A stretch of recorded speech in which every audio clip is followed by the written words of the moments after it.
Episode की शुरुआत होती है एक धमाकेदार फाइटिंग सीन से। एक लड़की अपने ड्रैगन फ्लाई पर बैठकर फाइट कर रही होती है। ये दुनिया कुछ ऐसी है जहाँ हर किसी के पास एक ड्रैगन होता है और उन्हें ड्रैगन नाइट्स कहा जाता है। और लड़की का नाम येलो होता है जो कि एक अपोनेंट के साथ फाइट कर रही होती है। ये एक ऑफिशियल मैच होता है जिसमें लोग अपने पसंदीदा टीम को सपोर्ट कर रहे होते हैं। तभी हमें दिखाया जाता है हमारी सीरीज का मेन प्रोटैगनिस्ट जिन यून जो कि एक अमीर लड़का है। उसके पास पैसा, पावर, सब कुछ है और वो चाहता है सारे लोग येलो को सपोर्ट करें, लेकिन बाकी नाइट्स मना कर देते हैं। उनका कहना है कि वो अपनी मर्जी से किसी को भी सपोर्ट करेंगे।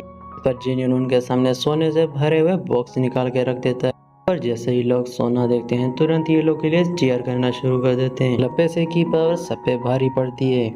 फाइट में हमें दिखाया जाता है एक ब्लैक ड्रैगन येलो के ड्रैगन पर भारी पड़ रहा होता है। तभी एक ह्यूज सेलेस्टियल बॉडी गिरती है और एक मैसिव एक्सप्लोजन होता है। यह सीन देखकर जिन्यून सोचता है अगर मुझे दोबारा एक चांस मिला तो मैं पैसा नहीं बल्कि अपनी स्ट्रेंथ और पावर चूज करूंगा। इसी मोमेंट पर वो एक अलग ही डायमेंशन पे चला जाता है जहाँ हमें पता चलता है कि जिन्यून के पास एक सिस्टम था और यही सिस्टम उसे अमीर बनाता था। सिस्टम उसकी पूरी लाइफ स्क्रीन पर दिखाता है और बताता है कि गलती उसकी थी, उसने सिर्फ पैसा चूज किया और पावर को इग्नोर किया। फिर सिस्टम बोलता है होस्ट की एक्सीडेंटल डेथ हो चुकी है, लेकिन तुम्हारे रिग्रेट और सेटिस्फेक्शन की वजह से तुम्हें एक और चांस दिया जाता है।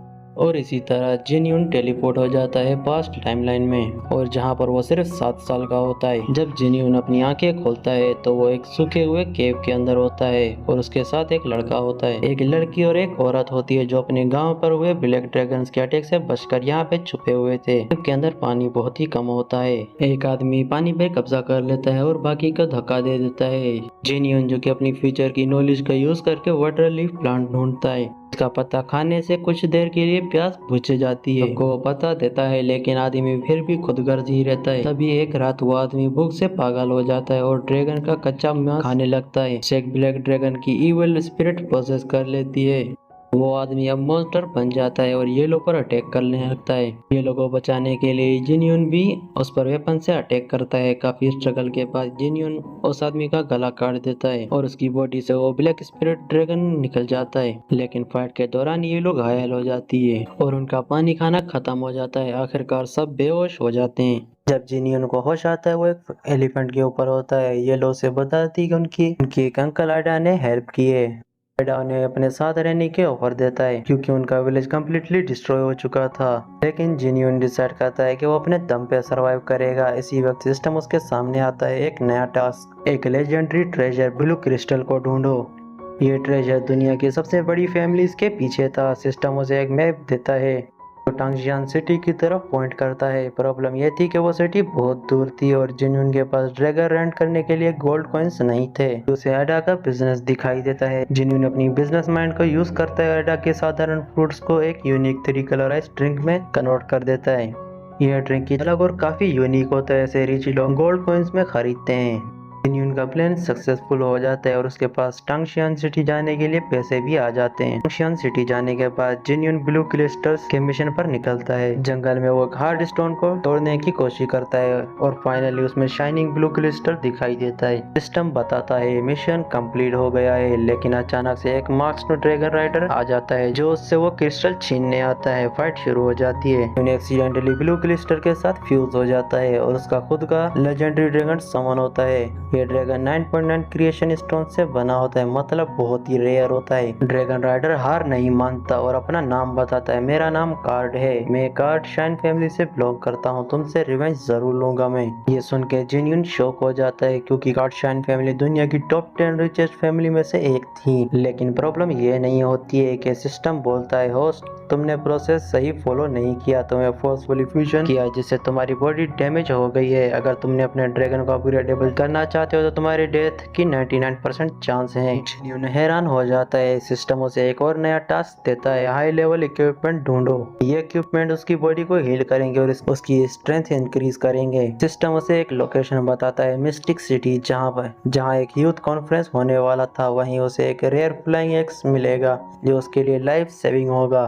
जेन्यून डिसाइड करता है आटा को वो टैंक्सियन सिटी का बिजनेस हैंडल करने देगा और खुद येलो के साथ मिस्टिक सिटी की तरफ निकल पड़ता है। अब यूनजून एक ड्रैगन नाइट बन चुका था। अपने ड्रैगन पर बैठकर वो एक मिस्टिक सिटी की तरफ उड़ता है। फिर कुछ समय बीत जाता है और हमें रात का सीन दिखाया जाता है जहाँ ये लोग चैन की नींद सो रही होती है। तभी उसकी अचानक से आँख खुल जाती है और उसे खंजर तेज करने की आवाज आ रही थी। वो जैसे वहाँ जाकर देखती है तो वो कोई और नहीं हुआ, वो जेन्यून होता है। और ये लोग उसे डरते डरते टच करती है तो वो देखती है कि जेन्यून की आंखें लाल हो रही होती हैं। जेन्यून भी उसे जानबूझ के डराने की कोशिश करता है। लो इतनी ज्यादा घबरा जाती है कि वो जेन्यून को एक थप्पड़ झड़के देती है। सुबह का सीन देखते हैं जहाँ जेन्यून का गाल होता है वो सूज गया था और ये लोग वहाँ पर उससे माफी मांग रही होती है जो कल रात हुआ उसने उसको थप्पड़ मार दिया था। जेन्यून येलो से बताता है कि हमने तो स्टॉल सेटअप कर लिया है, हमें उस स्टॉल में रखने के लिए कोई ट्रेजर तो चाहिए होंगे। और वो बताता है मैंने सारी रात मेहनत करके ये फायर शटल बनाया है, मेरी इतनी मेहनत करने के बाद भी किसी ने मेरी धुलाई कर दी है।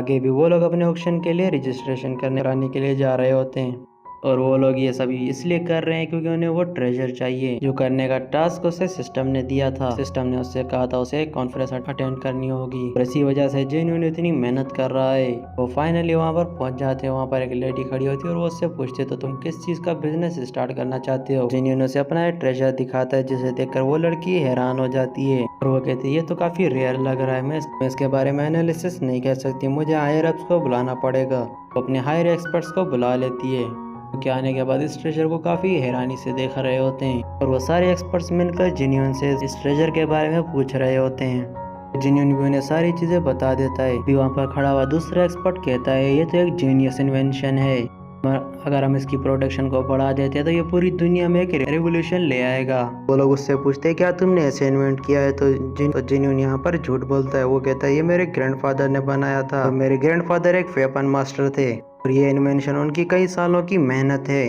असल हकीकत ये नहीं होती। जेन्यून अपने मन में कह रहा होता है फ्यूचर में उसके पास बहुत सारा पैसा था तो उसने कई सारा पैसा लगाकर हजारों साइंटिस्ट को बुलवाकर और काफी टाइम लगाकर इस वेपन की इन्वेंशन की थी। वो तो उन लोगों को ये नहीं बता सकता था कि मैं फ्यूचर से हूँ, इसलिए उसने वहाँ पर झूठ बोल दिया। जेन्यून उनसे कहता है क्या मैं योबाओ कॉन्फ्रेंस में जाने के लिए एलिजिबल हूँ।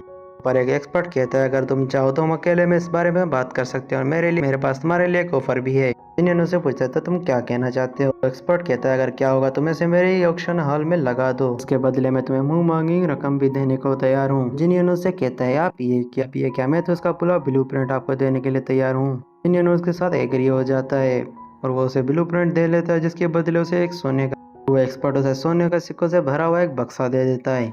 जैसे वो रास्ते में जा रहे होते तो ये लोग कहते अगर क्या होता हम इसका खुद ही प्रोडक्शन करके इसे बेचते तो हम ज़्यादा से ज़्यादा प्रॉफिट कर पाते। तो जेन्यून उसे बताता है ऐसा नहीं हो पाता।